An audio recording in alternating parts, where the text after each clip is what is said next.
everybody, David Neagle. Welcome to another episode of the Successful Mind Podcast. I'm so happy to be here with you today.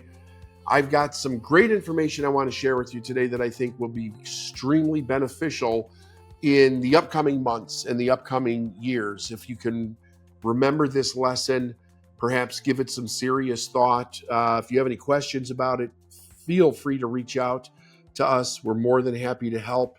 That's what we do. We help people. We help people become very wealthy, have amazing businesses.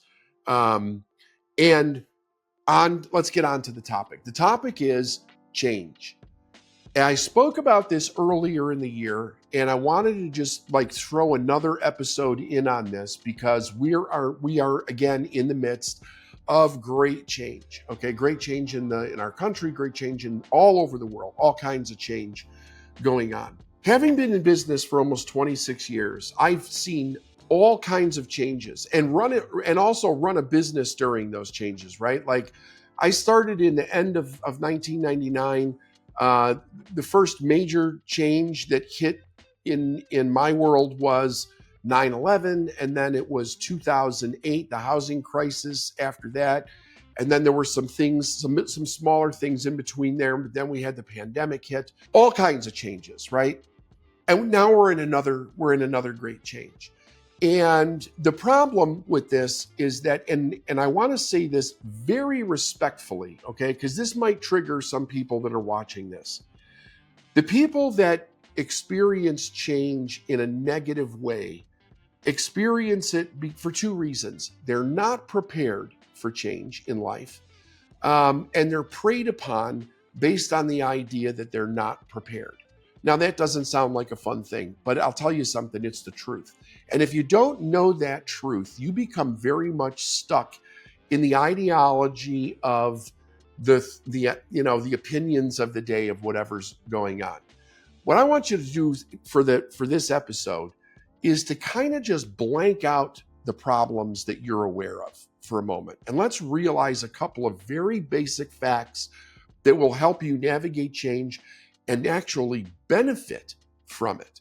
See, change is not a bad thing unless all you're aware of is the bad part about change. You might be thinking, well, you can't tell me that. Look at the bad things that are happening. Yes, I'm aware of that, just as you're aware of that. But here's what most people aren't aware of. Number one, change is constant. Constant. It has been for all of time, through all of history. Study real history, and you'll see that our whole world has been nothing but change throughout that history. You have good times, you have bad times. You have good times, you have bad times. What determines whether they're good times or bad times is the whole of the collective, right? Like everybody that's out there and the level at which they're experiencing change. But here's the second part. The second part is that there's a law that governs everything in the universe, both physical and non-physical things. That's the law of polarity. You've heard me talk about the law of polarity before when it comes to money or various other different things, but it affects everything. Everything, both physical and non-physical, has an equal and opposite side to it. You can't have just one side of something. As hard as that may be to grasp, if you're going through some kind of change in your life where you're experiencing pain. And this is in no way to say that if you are going through something in your life where you're experiencing pain, that you shouldn't feel pain or grieve over, say, the loss of someone or a loved one or something in your life. Those are natural human processes, and we should absolutely go through them. However, those things are designed to be lessons in life. It's not designed for it to be a life sentence, okay? All change presents a lesson to us. If we understand how to think, we can learn how to think through the lesson. We can learn what we need to learn the best, and we can come outside of that lesson a better person, a bigger person, a more accomplished person. We have more skill sets. We have greater awareness. If we don't know that, then change can become a life sentence for people because they get stuck in the story of what's lost, of what they no longer have. But in order for that to happen, they have to be coming from the wrong premise to begin with. And this is where the manipulation part gets a little wonky. For the average person in life, and when I say average, I mean the middle class, working class folks of the world, which I was one of, the idea is, how can you get through life relatively safely without too many upsetting problems going on? So in that scenario, what ends up happening is that the way people view life, they're going through it with the idea of trying to keep everything relatively the same. And they don't understand that there's a fundamental law of change, which means change is constant. Change is a constant. But they're not learning how to adapt to change. They're being taught how to live a life based on the way things are in the moment, right? Think about kids in school. When we teach kids in school, we're teaching them from two perspectives. One, the way the past was, and the other one is what's going on in the moment. We're not teaching them how to adapt to change intellectually, emotionally, academically, scientifically, spiritually. That's not really being taught.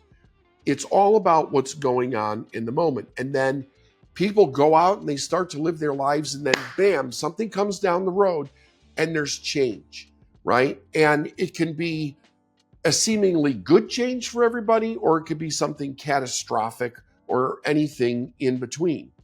But a person that's prepared to understand change and how to think, they look at life very differently when change happens. If you can look at the scenario that I'm about to give you and remove the judgment from it and just see the opportunity, it might spark you to think a little bit different. Every time there is a financial change in our world that is perceived to be bad, it's bad for a lot of people, but it's also good for other people. Now, I understand there's a lot of judgment that people throw into the mix there. And sometimes there's wrongdoing that gets thrown into the mix. I'm asking you to put that aside for the moment, because even though that's true, that's also true if you flip-flop it, right? There's always there's always somebody doing something wrong. So that should not be a driver in the way that we think about this. What should be a driver is that if we understand change and you're in business, right? The idea is that business people create products and services and opportunities for people in order to better their life. That's the fundamental idea behind that, right? The constant creation and expansion of wonderful things in our world that can benefit life. Now, do they have the polar opposite where things can be bad about them? Of course they do. Absolutely, right? Everything does. A car can be a wonderful mode of transportation unless you drive it recklessly, or you drive it drunk, or you're, using it in the wrong way, or you give the keys to that car to a small child that does not have the awareness and the skill to be able to use it. Outside of that, it's a great mode of transportation. And we can think about everything that way, on and on. Money, spending money, saving money, creating a business, creating jobs for other people. It all operates the same way. There's an upside and there's a downside to everything. But understanding the upside and the downside to things is a matter of training yourself to be able to think in order to be able to see the upside. In other words, way back in the early part of my adulthood, in the late 80s, I was selling life insurance for Metropolitan Life. And I started off doing relatively well there, okay? I was learning. It was my first really adult job. I was learning different skill sets, and I was starting to build a book of business in the life insurance industry. And then about the first year in, the savings and loan crisis hit. And when that crisis hit, I lost policies every day for months. Everything that I sold went out the window, which meant it affected my paycheck greatly, because the only thing that I could make money from after that standpoint was on first-year commissions if I was to actually sell something. But any recurrent commission was gone. It was done. Like, I couldn't build a book of business, and it was extremely difficult to sell in the position that I was in, which was ignorance, not knowing exactly what the problem was and how to overcome this problem. That problem was the first stage of me ending up going bankrupt, losing my car, ending up on food stamps. Because I was immature. I didn't have any other skill sets. I didn't know anything different. I really didn't understand how to manage money at all.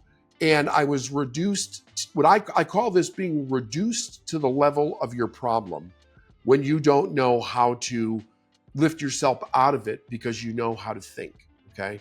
Which meant I now had a problem where I was making very little money. I was just starting a family. We couldn't afford anything. We had to sneak out in the middle of the night on our rent, which I wasn't proud of. Our car got repossessed. We had to buy an old junker. We ended up on food stamps. We ended up living in a not very good neighborhood because the problem wrecked me as far as what I was prepared for in life. All I did at that time was look for how could I actually make more money, which was the worst thing that I could have done because I didn't have the skill set to do so. So the problem reduced me to the level of itself. When change occurs, it will take everybody that's not prepared and reduce them to the level of the problem. People will lose millions. People will lose houses. People will lose all kinds of things because they're reduced to the level of the problem. And they're reduced that way because it's never even probably been an option in their mind to learn how to think about the opposite side of what they're experiencing. The other thing is this: they get stuck in the drama of what's on the internet or what's on the news or what everybody else is talking about, which is usually always doom and gloom and lies, right? So you got to stay out of that to begin with. You can do just enough to be informed, but the idea behind it would be, where's the opportunity for me in these situations? Now, what does that mean? What it means is that we all have something that is valuable in life. And part of our job, really, as an adult human being, even if you're a kid and you're listening to this, right? This is great to know about stepping into being an adult, is to keep advancing your skills, right? Never just try to stay right where you are. If you're a business person, you want to get better at sales, you want to get better at marketing, you want to get better at team building, you want to get better at problem solving.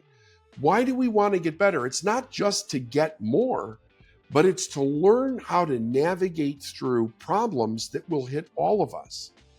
If we understand how to do that, then when something goes wrong, we say to ourselves, wait a second, there's also something good about this. Where's the opportunity for me in this situation? Now, what you don't want to say is there is no opportunity for me. That's never true. It is absolutely never true. Wherever you are, whatever situation you're in, you can do much more about that situation than you think you can, but not if you're going to keep focusing on what's wrong. If you're going to keep focusing on what's wrong and what's doom and gloom and what's not working, you're going to tell your mind to control your perception so that's all that you see. It's almost, your perception is like the lens of a camera, right? You can focus it in and out, and sometimes it's foggy and blurry, and sometimes it's crystal clear. Well, if we're thinking the wrong thing in a bad situation, then everything becomes foggy and we don't know what to do. We get overwhelmed by worry and doubt and emotion and fear and what other people are saying. We get reduced to the level of the problem, and now we're in just survival mode. And when you're in that mode, you really believe that the only options are to react to everything that's going on around you. But that's not true. That's just your perception in the moment. That's all it is your perception. I don't care how real and vivid the tragedies are that are going on around you, you always have a choice. But if you say you have a choice, but you don't understand how to change the way that you think, the choice kind of becomes useless because you end up using it again at the level of the problem. What is the very first thing that we should ask whenever change hits us? You want to write this down and remember it for the rest of your life. What do I want? When change occurs, your first question should be, what do I want? Now, I've done other podcasts where I've talked about that's the most important thing you could ever ask yourself in life. Because when you answer that question, it gives your life direction regardless of what's actually happening in the world, okay? But you must be clear on the answer to that question. So if you're not clear, you need to keep asking it until you get clear. In change, though, the idea is if I ask, what do I want? I'm not reacting to the problem.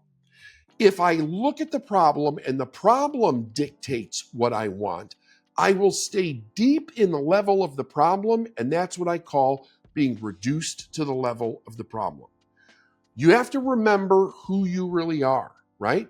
We are all spiritual beings in a physical body. We are here experiencing this world, but we have great, unbelievable power if we understand how to use it. That means there's nothing that can approach us that can keep us stuck if we actually understand our power. And the first step to that is to embrace your power by asking, what do I want?